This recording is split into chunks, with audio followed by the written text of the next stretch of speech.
Hello friends, welcome back to my channel. आज का हमारा टॉपिक है स्ट्रक्चर ऑफ ब्रेन, जिसको हम डिटेल में पढ़ेंगे। तो इससे पहले हमें पता होना चाहिए कि ब्रेन क्या है। ब्रेन जो है एक हमारा डिसीजन मेकिंग और हमारी हर मूवमेंट और हर फीलिंग को जो कंट्रोल करता है, उसको हम क्या कहते हैं, ब्रेन। इससे पहले हमने स्ट्रक्चर ऑफ स्पाइनल कॉर्ड पढ़ा था। अगर आपने वो वीडियो देखनी है तो मेरे चैनल पर अपलोड है। तो हम स्टार्ट करते हैं अपनी वीडियो को। ब्रेन एक सॉफ्ट जेली लाइक ऑर्गन होता है जो स्कल के अंदर प्रोटेक्टेड होता है। क्या यहाँ पर ये मैंने लेयर्स बनाई हैं। ये जो जिगजैग लेयर है ये हमारे पास क्या है, स्कल। स्कल के नीचे हमारे पास क्या होती है, मेनिंजेस लेयर। मेनिंजेस लेयर क्या होती है, ये स्कल और मेनिंजेस ये हमारे पास क्या करती हैं, ब्रेन को प्रोटेक्ट करती है, ब्रेन को। तो मेनिंजेस जो है इसकी हमारे पास 3 लेयर्स होती हैं। सबसे आउटर मोस्ट लेयर जो है उसको हम डूरा मैटर कहते हैं। उसके बाद हमारे पास एरोकोनाइट मैटर आती है और पिया मैटर जो होती है वो हमारे पास सबसे इनर मोस्ट लेयर होती है। और इसके बाद हमारे पास क्या प्रेजेंट होता है, ब्रेन। इसके बाद हमारे पास ब्रेन प्रेजेंट होता है। हमारे पास जो एरोकोनाइट मैटर और पिया मैटर जो है इसके बीच में एक स्पेस होती है और स्पेस के अंदर हमारे पास सीएसएफ सेरिब्रोस्पाइनल फ्लूइड प्रेजेंट होता है। ये सब चीज़ें स्कल, मेनिंजेस लेयर और सेरिब्रोस्पाइनल फ्लूइड ये मिलके हमारे पास क्या करते हैं, ब्रेन को प्रोटेक्ट करते हैं और शॉक वगैरह जो होते हैं उसको एब्जॉर्ब करते हैं। और इसके अलावा हमारे पास अब आ जाता है कि ब्रेन का ये एक्सटर्नल फीचर्स से अब हम पढ़ेंगे कि ब्रेन जो है वो डिवाइड कैसे होता है। तो हमारे पास बेसिकली क्या होता है कि ब्रेन जो होता है वो 3 पोर्शन में डिवाइड होता है। सबसे पहले आ जाता है फोर ब्रेन, जिसको प्रोजेंसेफ्लॉन कहते हैं। इसके बाद आ जाता है मिड ब्रेन, जिसको मेसेंसेफ्लॉन कहते हैं। और उसके बाद आ जाता है हाइंड ब्रेन, जिसको रोम्बेनसेफ्लॉन कहते हैं।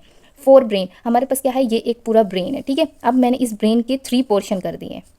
इन 3 पोर्शन को अब हम 1 बाय 1 पढ़ेंगे, डिटेल से पढ़ेंगे। तो सबसे पहले आ जाता है फोर ब्रेन। ये सबसे पहले आ जाता है हमारे पास फोर ब्रेन। फोर ब्रेन जो है ये हमारे पास क्या है, सबसे लार्जेस्ट पार्ट जो है ब्रेन का। कि फॉर एग्जांपल ये मैंने ब्रेन को ड्रॉ किया। अब इसमें से क्या है, मैंने ये ब्रेन को डिवाइड कर दिया 3 पोर्शन में, 1 2 3। जो हमारे पास ये वाला पोर्शन है ये हमारे पास है फोर ब्रेन। फोर ब्रेन जो है ना ये हमारे पास डेवलप और लार्जेस्ट पार्ट है ब्रेन का, ठीक है, सबसे बड़ा एरिया होता है। तो इसको हम क्या कहते हैं, फोर ब्रेन। अब फोर ब्रेन जो होता है ये हमारे पास डिवाइड होता है बेसिकली 3 पोर्शन में, थैलेमस, हाइपोथैलेमस और सेरिब्रम। हम 1 बाय 1 पढ़ते हैं सबको। सबसे पहले हम सेरिब्रम को पढ़ते हैं, इसके बाद हम इन दोनों पर आएंगे।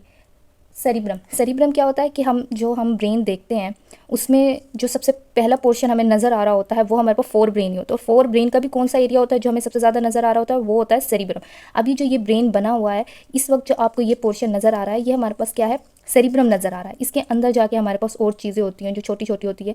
तो अभी जो आपको ये एरिया नज़र आ रहा है ये हमारे पास है सेरिब्रम। अब सेरिब्रम जो होता है ना, इस तरह से आपने ब्रेन की स्ट्रक्चर देखा होगा। तो ये हमारे पास क्या है, फोर ब्रेन। और फोर ब्रेन का कौन सा पार्ट है, सेरिब्रम। अब सेरिब्रम जो होता है ना ये डिवाइड होता है 2 पोर्शन में। एक होता है लेफ्ट सेरिब्रल हेमिस्फीयर और एक होता है राइट सेरिब्रल हेमिस्फीयर।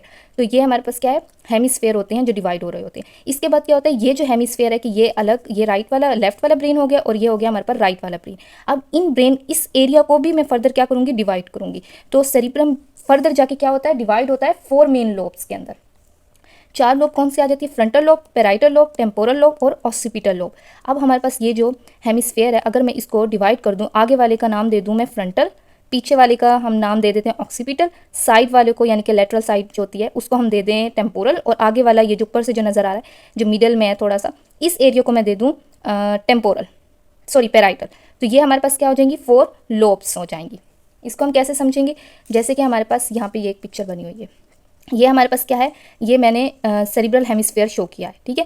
अब इसमें से जो आगे हमारी जो फोरहेड वाला एरिया होता है, ये मैं आपको समझाने के लिए दिखाती हूँ। ये जैसे कि एक ह्यूमन बीइंग है, ठीक है। इसका जो ये फ्रंट मेन जो फोरहेड वाला एरिया होता है उसकी जो लोब होती है उसको हम क्या बोलेंगे, फ्रंटल लोब, जो आगे की साइड पे होगी। और इसी तरह जो बैक साइड पे होता है, जो ये एरिया है बैक साइड वाला, इसको हम बोलेंगे ऑक्सीपिटल लोब। और वो एरिया जो हमारी ईयर साइड पे होता है यानी कि हमारा साइड व्यू की साइड पे होता है उसको हम बोलेंगे टेम्पोरल लोब। और पेराइटल लोब क्या होगी, वो ऊपर की तरफ से नजर आएगी। ये एरिया जो होगा ये हमारे पास हो जाएगा पेराइटल लोब। अब हमने क्या पढ़ा कि हमारे पास सेरिब्रम जो है इसकी 2 हेमिस्फीयर हैं, लेफ्ट और राइट, और उनको हमने फर्दर डिवाइड किया लोब्स के अंदर जो 4 लोब हैं, frontal lobe, temporal, occipital and parietal lobe. अब हम 1 बाय 1 देखते हैं इन लोब्स का फंक्शन क्या है। सबसे पहले आ जाती है फ्रंटल लोब, जो कि हमारी क्या है, मैंने बताया था जो हमारी फ्रंट साइड पे होगी, एफ से फ्रंट और एफ से ही फॉरहेड होता है। तो इस तरह से आपने याद रखना है कि फ्रंटल लोब क्या है, आगे की साइड पे जो होगी। इसका काम क्या होता है, इसका काम होता है डिसीजन मेकिंग। हमारी जितने भी कोई डिसीजन लेना होता है ब्रेन ने, तो उसका जो कंट्रोल कर रहा होता है, जो ये सब कुछ करता है, वो कहाँ होता है? फ्रंटल लोब के अंदर। इसके अलावा हमारी जो वॉलंटरी मूवमेंट है, वॉलंटरी मूवमेंट कौन सी है? जो हम खुद परफॉर्म कर सकते हैं, जिसमें हमारे स्केलेटल मसल्स यूज होते हैं, उनको जो भी कंट्रोल कर रहा है वो कौन करता है? Frontal lobe. इसके अलावा अभी जो मैं बोल रही हूँ, तो ये पार्ट जो है मेरे बोलने का, ये एरिया जो ब्रेन का कंट्रोल करता है वो कौन है? Frontal lobe. इसके बाद मेरा आ जाता है पैराइटल लोब।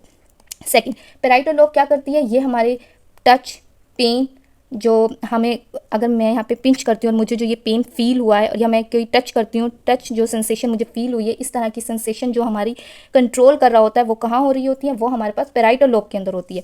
टेम्पोरल लोब, जो कि मैंने बताया, जो कि हमारे पास ईयर की साइड पे होती है, लेटरल साइड पे होती है। ये क्या करती है? जब मैंने बताया कि ये इस साइड पे है, यहाँ पे हमारे पास क्या है? ईयर्स।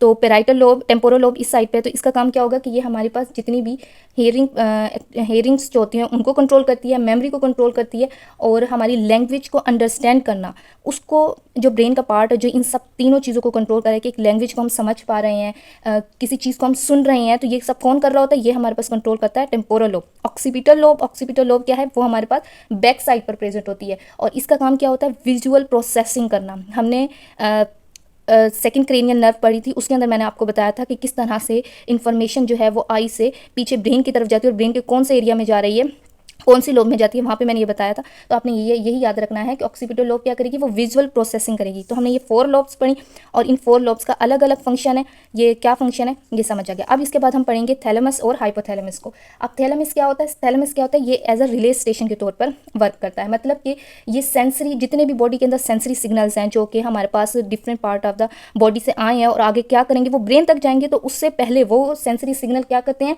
वो थैलेमस के पास जाते हैं, वहाँ जाके ये रुकते हैं, और रुकने के बाद थैलेमस डिसाइड करता है कि कौन से सेंसरी सिग्नल को कौन से पार्ट ऑफ ब्रेन के अंदर ट्रांसफर करना है। तो ये कौन कंट्रोल कर रहा होता है? ये हमारे पास थैलेमस करता है। जैसे कि आप थैलेमस को कैसे याद रख सकते हैं? जैसे कि कोई पोस्ट ऑफिस है, अब पोस्ट ऑफिस क्या करेगा? जो मैसेजेस आए हैं उनको राइट डेस्टिनेशन पे, कौन सा मैसेज किस डेस्टिनेशन पे भेजना है, तो ये डिसाइड कौन करता है? Post office. तो हमारे पास थैलेमस क्या करेगा? सेंसरी इन्फॉर्मेशन आई है, उसको वहाँ पे रोकेगा, उसको देखेगा कि कौन सी इन्फॉर्मेशन किस चीज़ की है, और उसी के अकॉर्डिंग ही ब्रेन के डिफरेंट पार्ट पे जहाँ उनके मैसेंजर बैठे होंगे जो इस पर वर्क करेंगे, जिसको कंट्रोल करेंगे, उन तक पहुँचाएगा। वो हमारे पास किसका काम होता है? थैलेमस का। इसके बाद हमारे पास आ जाता है हाइपोथैलेमस।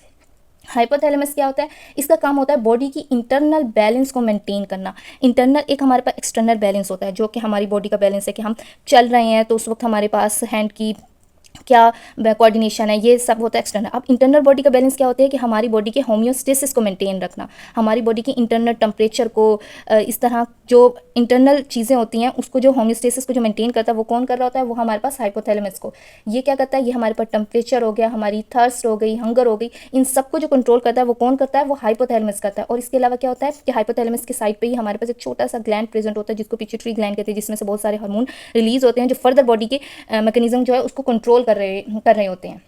ये हमारे पास हाइपोथैलेमस आ गया। सबसे हमने क्या पढ़ा? फोर ब्रेन पढ़ा। फोर ब्रेन को हमारे पास क्या है? ये लार्जेस्ट पार्ट है ब्रेन का, इसको हमने फर्दर डिवाइड किया थैलेमस, हाइपोथैलेमस और सेरिब्रम में, और उसके बाद इसकी हमने 4 लोब्स के बारे में पढ़ा। इसके बाद आ जाता है हमारे पास मिड ब्रेन। मिड ब्रेन क्या है? ये हम इसको मेसेंसेफ्लॉन भी कहते हैं। ये छोटी सी जगह है, मतलब 4 ब्रेन है। ये मेरा सारा क्या है? 4 ब्रेन। इस 4 ब्रेन के अंदर छोटी सी जो एक जगह है, इसके अंदर जो प्रेजेंट है उसको हम क्या कहते हैं? मिड ब्रेन कहते हैं। और मिड ब्रेन का काम क्या होता है कि ये 4 ब्रेन को हाइंड ब्रेन के साथ क्या कर रहा होता है? कनेक्ट कर रहा होता है। ये 4 ब्रेन है और ये हाइंड ब्रेन, इन दोनों को जो कनेक्ट करेगा वो कौन करता है? Mid brain. और मिड ब्रेन जो है, इसके हमारे पास इंपॉर्टेंट पार्ट्स आ जाते हैं, टेक्टम और टेगमेंटम। टेक्टम क्या करता है? ये विजुअल रिफ्लेक्स वगैरह को कंट्रोल करता है, और टेगमेंटम क्या करता है? ये हमारे पास ये सबटेंशियल निग्रा जो है, ये टेगमेंटम का पार्ट होता है। इसका काम क्या होता है कि अगर हमारे पास एक डिजीज़ है जिसको पार्किंसन डिजीज़ कहते हैं, इसके अंदर हमारे पास क्या होती है कि सबटेंशियल निग्रा जो होता है, इसके अंदर प्रॉब्लम हो जाती है, जिसकी वजह से डोपामिन का लेवल कम हो जाता है, और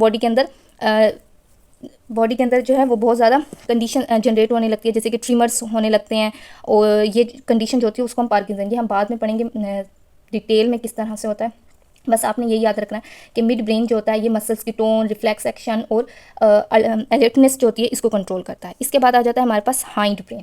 हाइंड ब्रेन मैंने बताया कि क्या होता है, ये मेरे पास 4 ब्रेन था, ये मिड ब्रेन और ये हाइंड ब्रेन। हाइंड ब्रेन क्या होगा? थोड़ा पीछे की साइड पे प्रेजेंट होता है, जिसको रोम्बेनसेफेलॉन भी बोलते हैं। ये क्या होता है? ब्रेन का निचला पार्ट होता है। ये आगे वाला पार्ट था, ये बीच वाला, और जो ये नीचे की साइड पे पार्ट है, ये कौन है?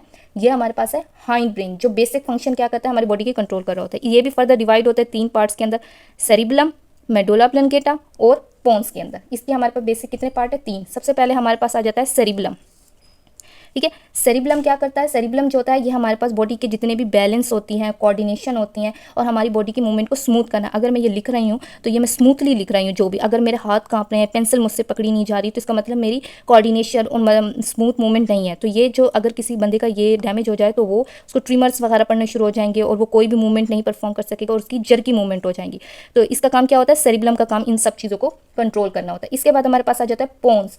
पोन्स क्या होता है, ये जो हमारे पास सेरिब्रम होता है, जो हमने पढ़ा था यहाँ पे सेरिब्रम, ये जो एरिया था, पोन्स क्या होता है, सेरिब्रम के बीच एक ब्रिज का काम करता है। मतलब यहाँ पे बीच में यहाँ पर ये प्रेजेंट होता है, ठीक है, एज अ यहाँ पे मैंने बनाया हुआ है कि थैलेमस आ जाता है वो ऊपर, इस थैलेमस के नीचे हमारे पास मिड ब्रेन आ जाएगा, मिड ब्रेन के नीचे हमारे पास पोन्स है जो कि एज अ एक ब्रिज के तौर पे काम करेगा। और इसका काम मेन क्या होता है, ये हमारे पास स्लीप साइकिल को कंट्रोल करता है और हमारी इंस्पिरेशन और एक्सपायरेशन जो होती है, यानी कि रिस्पायरेशन जो होती है, ब्रीदिंग एक्टिविटीज जो होती है, वो जो सब कुछ कंट्रोल हो रही होती है, वो हमारे पास पोन्स के अंदर कंट्रोल हो रही होती है। इसके बाद हमारा मेडुला ऑब्लंगेटा आ जाता है। मेडुला ऑब्लंगेटा क्या है, पोन्स के बिल्कुल नीचे होता है, ठीक है, और इनके पीछे क्या होता है, सेरिबलम प्रेजेंट होता है, ये जो हमारी बैलेंस और कोऑर्डिनेशन कंट्रोल करता है। मेडुला ऑब्लंगेटा का काम क्या होता है, ये हमारे पास हार्ट रेट को कंट्रोल करता है, ब्लड प्रेशर को कंट्रोल करता है और इसके अलावा बोन्स के साथ हमारे पास ब्रीदिंग यानी कि इंस्पायरेशन और एक्सपायरेशन जो होती है उसको भी कंट्रोल कर रहा होता है कौन, मेडुला ऑब्लंगेटा। इसके अलावा कुछ रिफ्लेक्स जो होते हैं उनको भी कंट्रोल करता है, जैसे कि स्नीजिंग, कफिंग, इन सबको भी क्या कर रहा होता है, मेडुला ऑब्लंगेटा कंट्रोल करता है। तो आज के हमने क्या क्या पढ़ा, आज हमने पढ़ा कि ब्रेन, उसके हमने बेसिक 3 पार्ट्स पढ़े कि 3 पोर्शन में डिवाइड होता है, फोर ब्रेन, मिड ब्रेन और हाइंड ब्रेन में। फिर हमने पढ़ा कि फोर ब्रेन के कितने पार्ट्स हैं और फिर हमने उसकी लोब्स के बारे में पढ़ा, उनके फंक्शंस के बारे में पढ़ा। इसके अलावा हमने पढ़ा कि मिड ब्रेन जो होता है वो फोर ब्रेन और हाइंड ब्रेन को आपस में कनेक्ट कर रहा होता है, इनके बीच में प्रेजेंट होता है। इसके हमने 2 पार्ट्स पढ़े, टेक्टम और टेगमेंटम। इसके बाद हमने पढ़ा था कि हाइंड ब्रेन और इसके 3 पार्ट्स हैं और इन पार्ट्स का क्या फंक्शन होता है, ये सब पढ़ा। इसके अलावा ये हमारे पास सब तक ब्रेन का इंटरनल फीचर। इसके अलावा एक्सटर्नल फीचर्स में हमने क्या पढ़ा था कि ब्रेन जो होता है वो प्रोटेक्टेड किससे है, स्कल से होता है, यानी कि बोन के नीचे मेनिंजेस लेयर होती है, उसके बीच में सेरिब्रोस्पाइनल फ्लूइड होता है और उसके बाद हमारे पास ब्रेन प्रेजेंट होता है और ब्रेन इन तीनों चीज़ों से क्या होता है, प्रोटेक्ट हो रहा होता है। तो हम अब वीडियो को एंड करते हैं। तो अगर आपको ये वीडियो हेल्पफुल लगी हो तो लाइक ज़रूर करें और चैनल को सब्सक्राइब करें और कमेंट में बताएं कि आपका फेवरेट पार्ट कौन सा है ब्रेन का। Stay smart with brain fuel by Farina. मिलते हैं नेक्स्ट वीडियो में। Take care.